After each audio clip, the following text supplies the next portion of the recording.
उत्तर प्रदेश में वाहनों पर जातिगत लिखे शब्दों पर कार्रवाई शुरू हुई। तो अब बुलंदशहर में जूतों पर जातिगत रंग सामने आने के बाद एक बार फिर जाति वाहनों और चीजों पर लिखे होने को लेकर विवाद शुरू हो गया है। हालांकि पुलिस ने सड़क किनारे जूते बेचने वाले शख्स को लाइन ऑर्डर बिगड़ने का हवाला देते हुए हिरासत में ले लिया है।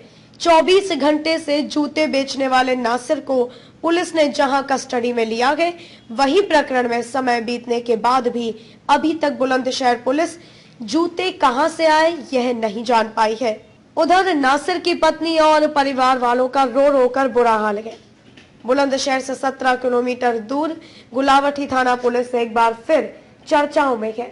यह मामला हालिया दिनों में चल रहा जातीय रंग से जुड़ा है। दरअसल 3 दिन पहले गुलावटी के बजरंग दल के नगर संयोजक को जूते के तलों में ठाकुर नाम का शब्द लिखा होने की सूचना मिली। इस पर नगर संयोजक अपने सह कार्यकर्ताओं के साथ जाकर सड़क किनारे जूते बेचने वाले के पास जा पहुंचे। वहां 10 साल का रेहान जूते बेच रहा था। नगर संयोजक के मुताबिक दुकान पर पहुंचने के बाद जूते मांगने पर उन्हें जूते दिखाए गए, जिस पर ठाकुर नाम के शब्द का इस्तेमाल किया गया था, जिस पर नगर संयोजक ने पुलिस को फोन कर उसे तत्काल हिरासत में करा दिया और नासिर नाम के शख्स के खिलाफ आईपीसी की धारा 153A, 323, 504 की धाराओं में मुकदमा दर्ज करा दिया। 26 साल का जूते बेचने वाला नासिर पिछले 24 घंटे से पुलिस की हिरासत में है और उसकी दुकान बंद है। नासिर के हिरासत के बाद जहां पत्नी और बच्चों का रो रो कर बुरा हाल है, उनकी जबान पर सिर्फ उसके पति को छोड़ने की गुहार है। पड़ोसी जूते बेचने वाले दुकानदार कहते हैं कि इसमें नासिर की क्या गलती है, वह तो दिहाड़ी मजदूर है जिस कंपनी में यह जूता बना।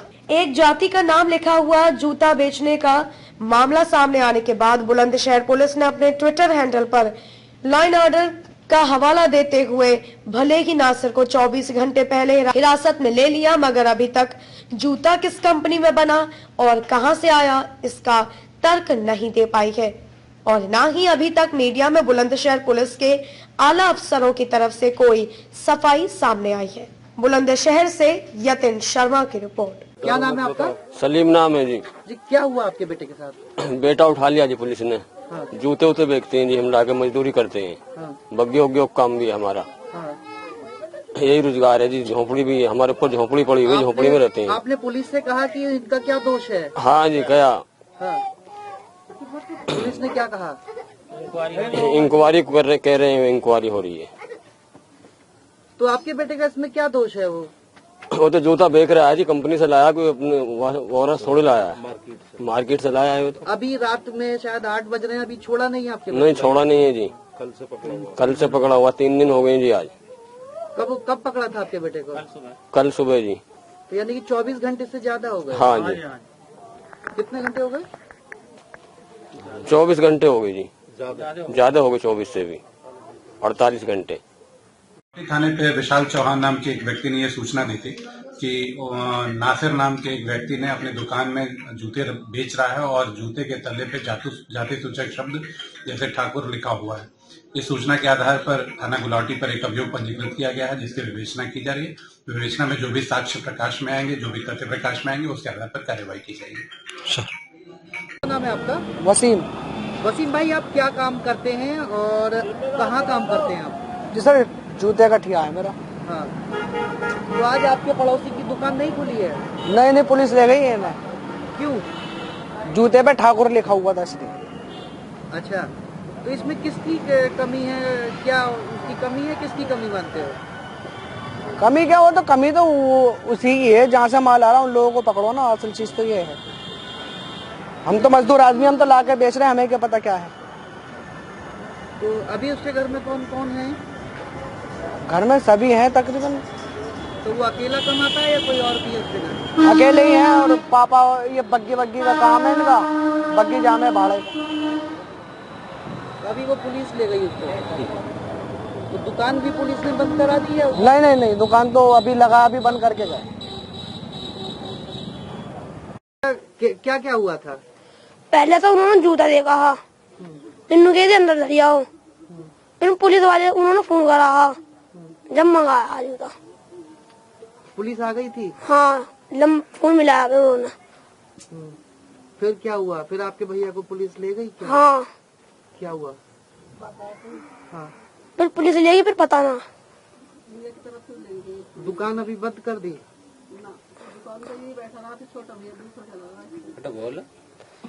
फिर दुकान पे ही चलेगा दूसरा। बंद कर दी दुकान।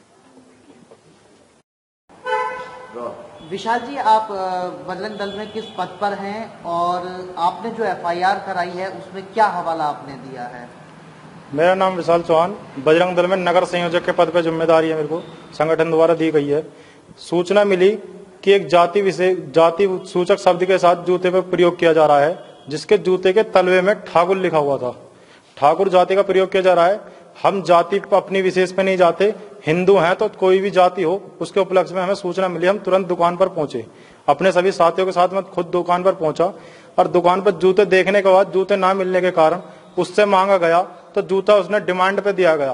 वो एक किसी षड्यंत्र के तहत रचा जा रहा है, डिमांड पर जूते बेचे जा रहे हैं और उससे हमने मांगने के बावजूद डिमांड पर जूते दिए उनने। और जब उसे लेकर गए थाने में बंद करवाया और उसके 4 जोड़ी जूते बरामद किए गए। उसके बाद वो थाने में मुकदमा दर्ज करवा दिया गया है। अज्ञात निर्माणाधीन कंपनी के खिलाफ भी मुकदमा दर्ज करवा दिया गया है। उपरोक्त व्यक्ति के साथ गाजियाबाद भी पहुंचे गए हैं। अच्छा, ये क्या बताया, ये कहाँ से जूता लाता था? ये कैसे बेचता है? यहाँ इसकी दुकान है, क्या है? इसकी गुलावटी में टाउन स्कूल के पास एक दुकान है, उसके बाहर ये वो लगाता है, तखत लगाकर उस पर बेचता है। इसने बताया कि मैं गाजियाबाद से जूते लाता हूँ। हम गाजियाबाद उसी शॉप पे पहुंचे जिससे शॉप से लाता है। वहाँ पुलिस ने पहुंचकर छानबीन करी। उसके बाद हम कल गुलावटी आ गए और आज गुलावटी पुलिस दिल्ली के लिए रवाना हो चुकी है। इसमें किसको गिरफ्तार किया है, यहाँ से हिरासत में लिया है? ये जो दुकान वाला है, क्या नाम है इसका? दुकान वाले का नाम नासिर है, जिसको हिरासत में लिया गया है। तो इसमें नासिर की कितनी गलती है? नासिर की गलती ये है कि क्या हम जूते मांगने पहुंचे, जूता देखा, जूता नहीं दिखाया, लेकिन डिमांड पर जूता दिखाया गया। एक किसी डिमांड पर जूता दे रहा है और उससे हमने कुछ कहा तो उसके साथ उसने हमारे साथ बदतमीजी और बदसलूकी की। कल विशाल चौहान नाम के एक व्यक्ति ने थाना गुलावटी पर तहरीर दी थी कि जूते की दुकान पर कुछ जूते बेचे जा रहे हैं जिसकी तली पर ठाकुर लिखा गया है।